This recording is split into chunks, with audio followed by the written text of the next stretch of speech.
কি একদম ইন্দুবালা ভাতের হোটেলের মতো হয়েছে না কচু বাটাটা? যারা যারা ইন্দুবালা ভাতের হোটেল সিরিজটা দেখেছেন তারা কমেন্টে অবশ্যই জানান আমার কচু বাটাটাও একদম সেম দেখতে হয়েছে না। আসসালামু আলাইকুম everyone, welcome back to Ishan's mom happiness channel. আজ আমি কচু বাটার রেসিপি শেয়ার করব। তার জন্য এখানে মানকচুটাকে এইভাবে করে কেটে নিয়েছি, আর মানকচুর খোসাটাকে এইভাবে একটু মোটা মোটা করে ফেলে বাদ দিয়ে দিতে হয়, না হলে একটু গলা ধরার ভয় থাকে। তো মোটা মোটা করে আমি খোসাটাকে বাদ দিয়ে দিয়েছি। আর এখানে আমি নারকেল নিয়েছি অর্ধেকটা, একটা নারকেলের অর্ধেকটা নিয়েছি, আর সর্ষেটাকে খুব ভালোভাবে ধুয়ে ভিজিয়ে রেখেছি। কচুটাকে খুব ভালোভাবে ধুয়ে নিয়ে আমি লবণ পানিতে এটা সিদ্ধ করে দেব, আর পানিটাকে অবশ্যই ফেলে দেব। আপনারা চাইলে কচুটা নাও সিদ্ধ করতে পারেন, কিন্তু আমার একটু ভয় লাগে গলা ধরা, সেই কারণে আমি রিস্ক নিই না, সিদ্ধ করে নিই।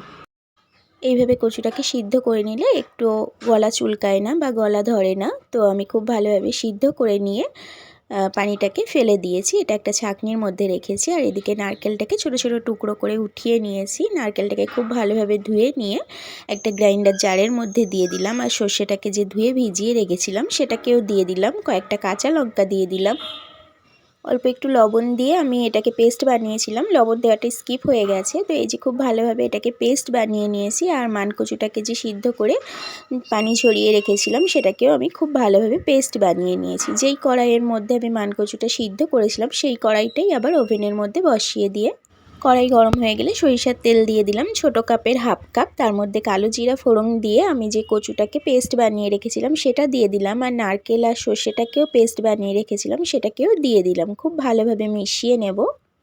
আজ আমি কচু বাটা বানাচ্ছি, এটা দেখতে ইন্দুবালা ভাতের হোটেলের মতো দেখতে হলেও আমি কিন্তু ওই স্টাইলে বানাইনি। এই রেসিপিটা ফার্স্ট খেয়েছিলাম আমি আমার বোনের হাতে, তো ওর কালিগের থেকে শিখেছিল। দারুণ একটা রেসিপি, তো আমি ওর থেকে জেনে নিয়ে আমি বানিয়েছি। দারুণ টেস্ট হয়েছিল, এটা গরম ভাতে অসাধারণ লাগে। তবে কেউ যদি চায় তাহলে এইভাবে তেলের উপর দিয়ে নাও নাড়াচাড়া করতে পারে, শুধুমাত্র বাটাগুলোকে একসঙ্গে মিক্সড করে দিয়ে উপর থেকে একটু সরিষার তেল দিয়ে খেলেও খুব ভালো লাগে। তবে এইভাবে তেলের উপর দিলে একটু টেস্টটা কিন্তু বেশিই হয়। তেলের উপর দিয়ে আমি 1 মিনিট নাড়াচাড়া করেছি, খুব বেশি নাড়াচাড়া করিনি। তারপর আমি এই যে সার্ভ করে নিচ্ছি। উপর থেকে আমি আরেকটু কাঁচা সরিষার তেল দিয়ে দেবো, কারণ যে কোনো বাটাতে কাঁচা সরিষার তেলের স্মেলটা খুব ভালো লাগে। তো আপনাদের কাছে রেসিপি কেমন লাগলো অবশ্যই একটা কমেন্টে জানাতে পারেন। দেখতে সুন্দরের জন্য উপর থেকে আরও 2টো পাকা লঙ্কা দিয়ে সাজিয়ে দিচ্ছি। রেসিপি ভালো লাগলে অবশ্যই বাড়িতে একদিন ট্রাই করে আমায় কমেন্টে জানাতে পারেন কেমন লাগলো। আর রেসিপি ভালো লাগলে বন্ধু বা পরিবারের মধ্যে শেয়ারও করতে পারেন, যাতে তারাও বানিয়ে নিতে পারে এরকম সহজ সাধারণ রেসিপিগুলো।